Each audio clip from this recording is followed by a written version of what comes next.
भारत में एम्फान और निसर्ग के बाद एक और चक्रवाती तूफान का खतरा मंडरा रहा है। बंगाल की खाड़ी के ऊपर कम दबाव का क्षेत्र बन गया है। अभी पक्के तौर पर नहीं कहा जा सकता कि ये दबाव चक्रवाती तूफान का रूप लेगा या नहीं, लेकिन मौसम विभाग के मुताबिक 4-5 दिनों तक इस पर नज़र रखी जाएगी।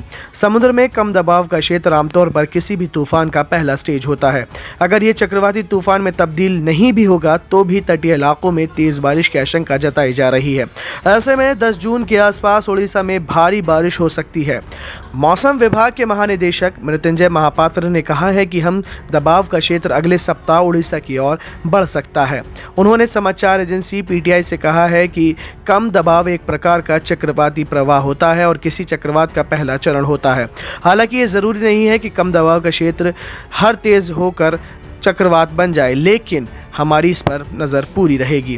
पिछले 1 महीने के अंदर देश में 2 चक्रवाती तूफान आ चुके हैं। पहला तूफान पिछले महीने बंगाल और उड़ीसा में आया था। ये भारत में इस सदी का पहला सुपर साइक्लोन था। हालांकि बाद में हवा की रफ्तार कम हो गई थी। इस तूफान से बंगाल और उड़ीसा में भारी नुकसान हुआ था। अकेले बंगाल में कम से कम 80 लोगों की मौत हो गई थी। इसके बाद इसी हफ्ते अरब सागर में कम दबाव का क्षेत्र बनने से निसर्ग ने तबाही मचाई थी। इस चक्रवाती तूफान के दौरान हवा की रफ्तार 120 से 130 किलोमीटर प्रति घंटा थी। महाराष्ट्र और गुजरात में इससे भारी नुकसान हुआ। बंगाल की खाड़ी के ऊपर चक्रवाती प्रवाह बनने की संभावना के चलते मानसून को आगे बढ़ने में मदद मिलेगी। बंगाल की खाड़ी के ऊपर चक्रवाती प्रवाह बनने की संभावना के चलते मानसून की रफ्तार में तेजी देखी जा सकती है। मध्य और दक्षिण भारत में वर्षा गतिविधि के जोर पकड़ने की पूरी उम्मीद भी है।